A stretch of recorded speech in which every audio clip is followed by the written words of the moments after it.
Hey everyone. So I am looking for information on the girl you see in the photo before you.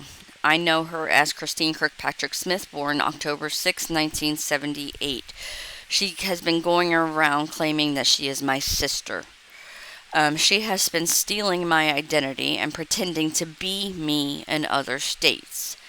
She is married, or was, to a gentleman named Ryan Smith in Indianapolis and has or was working as an EMT and a CPR technician.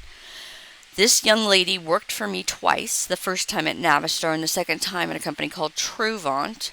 She has been stalking me for 10 years. Um, she has been using her contacts in the federal government along with my ex, who she has been in contact with. The gentleman on the previous video that I did, they have been in a relationship since, well, at least 2 years, and I was told that it went on for way longer before I met him. Or at least it started near the beginning of when I met him. So my ex and this woman have been in a relationship for at least 2 years. They have been plotting, scheming, and planning behind my back, but it's not just me. I'm not just the only person they're doing this to, it's a lot of people. They are targeting me because as of 2 years ago, I began reporting out crimes against humanity and the things that they were doing against other innocent people. Christine, as I know her, is extremely volatile and abusive. She is a closet drug addict and a closet alcoholic.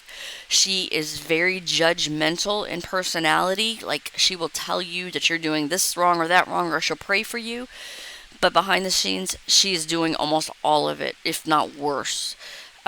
So, for example, she's dogging my ex because he has a down low lover, a trans lover, but she's also bisexual with a Taurus daughter, a Taurus feminine. She claims as her daughter, but they're not really related by blood or anything like that. It's just a coven lingo, but they're in a lesbian relationship together. I don't have any problem with the way people want to live their life. It's not my place to judge, it's God's. And so I'm not going to sit here and tell you, you're wrong, you're wrong, you're wrong. But for her to sit there and condemn other people, and my ex is not the only one that she's doing this to, other people for living a life that opposes the Bible, which, okay, that's what she wants to do. But then to turn around and do the same thing herself is where I have the problem. My issue is not how she wants to live her life. My issue is the fact that she's living a double life. And I don't approve of that, and I will call it out every time I see it. If you're going to tell somebody the way that they need to live their lives, then you better be damn perfect in the way you live yours, or at least close to. This woman is the one who will preach in church about raising a candle or chanting a spell, but she spends almost 24/7, or at least directing people to do spell work if she's not doing it herself. These are not exaggerations. I knew Christine was into witchcraft when I met her 10 years ago because she told me point blank. That's just like my ex told me he knew how to astrally project or astral walk. I didn't know those things were real. Why would I ever give him any weight? And frankly, after they told me those things, then I just blew them off. I didn't give them any credibility because, I'm not gonna lie, I didn't really believe too terribly much in those things. So when Michael told me that he could astrally project, I just kind of let it go in one ear and out the other. My bad. Christine was kind of the same way. She told me her and her husband Ryan were into dark arts defense, and I really didn't give it too much weight because I didn't think that any of the dark arts witchcraft stuff was real anyway. The demons and stuff I knew because of being raised Catholic, but the dark arts witchcraft I didn't really think was real. So when she said that, I kind of blew it in one ear, not the other. But I am telling you, she told me that 10 years ago, so I'm telling you, she's been involved in this at least that long. Um, Christine is an escort, and she's has. Let me explain something to you about Christine. She's got a huge body dysmorphia problem. When I met Christine, she was over 300 pounds. I thought she was gorgeous and beautiful, and she had such a vivacious personality full of life. But she hated her body. It made her miserable. She didn't like the way she looked. And so she chose to have bariatric surgery, and that's fine. I can't remember which kind she told me she had. Gastric bypass? Is that the one where they tie the rubber band around it or whatever? She had that one. And then she had a whole body reconstruct. Like, her whole, it was just, when I saw her the next time she worked at Truvant, she was so different. It was like she was this petite little girl, where she had been so much heavier than even I was at my worst.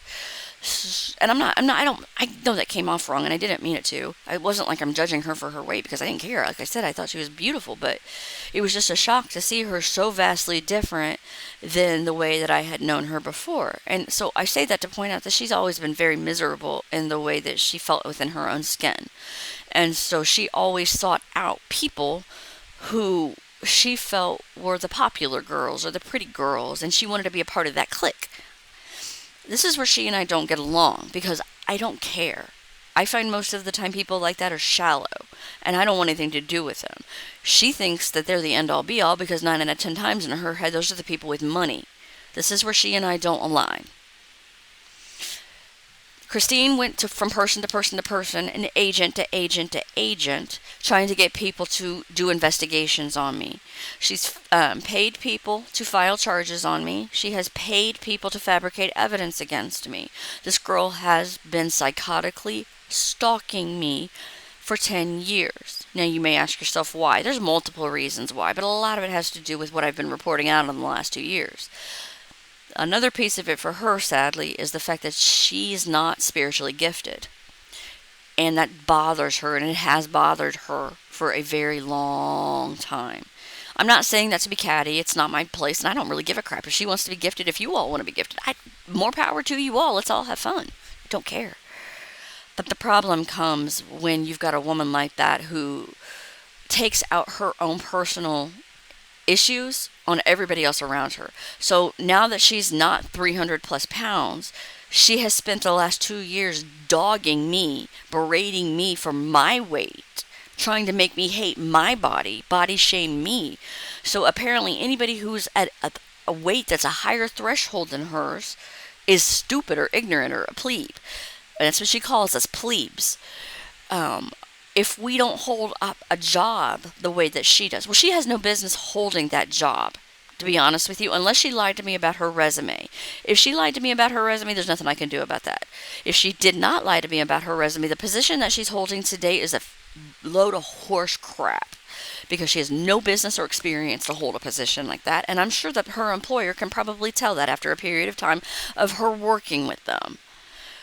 She's very bright, do not get me wrong, and she can catch on very, very quickly. But Christine is so insecure that she asserts knowledge in areas that she never had any to begin with, believing that she can literally read the Cliff's Notes versions and fool us all.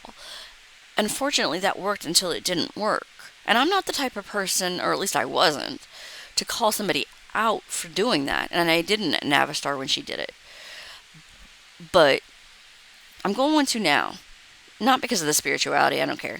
I mean, I really don't. If people don't want to use their discernment, I'm not going to be able to force them to use their discernment. So if they want to continue following a demon, I can't do anything about it. And all I came here to do was to warn people. If they choose to continue going down their own path, it's not really my business at that point in time. I gave them the warning. So at this juncture, I really don't care. I came here to do a job. My job was to warn people. My job was to educate people. But it is not my job to force people to hear me, and it is not my job to force people to hear the truth. I have gone out of my way above and beyond to warn the people in that spiritual community that this woman was not leading them in the right direction. She is an escort. Like I said, she does not view it's you're just calling her that an escort because you're being petty. No, it's not like that. I don't view prostitution in that way any more than I view being gay in that way. They are choices that people make. They're not choices that I would choose to make for myself, and they're not choices that I choose to approve of. But they're not my choices either. I've made my choices for myself. So all I have to do now is try to encourage people to make better choices. So when I say she's a prostitute, I'm not judging her for being a whore or a prostitute. My judgment comes in her behavior, not in her choices. And this is actually a little bit polar to what I've said to Michael. His choices were a mistake initially. It was his actions after that, his choices after that caused the problem. His refusal to accept accountability, his refusal to make anything right, that caused the problems for him. In her situation, that's not what it was. In her situation, it was simply a matter of she didn't want to take accountability, that she didn't know what she was talking about to begin with. In her situation, she didn't want to take accountability that she wanted those finer things in life, that Gucci and that Prada, but that she wanted them so badly she felt she had to spread her thighs to have the money to get them. And I'm sorry. Those are her choices, and I'm not going to apologize for them. They're not the choices that I would choose to make. I don't agree with them, but they are what she prioritized as being relevant in her life. And I'm going to tell you this here and now. It is not your place to judge her either. What she has done is a crime, but the crimes do deserve your judgment and mine because she has not been tried, she's not been arrested or found guilty in a court of law. And until that is handled as it should be by authorities, you and I have the right to speak as loudly as we want to until the people that are supposed to do their job do their job. If it's just affecting her, then why bother? Because it's just her life, God will deal with it. But she's actually attacking and harming innocent people. And for that, I will keep speaking out publicly on it, and I will keep speaking out very loudly publicly on it, because she has no right to hurt other people because she hates herself.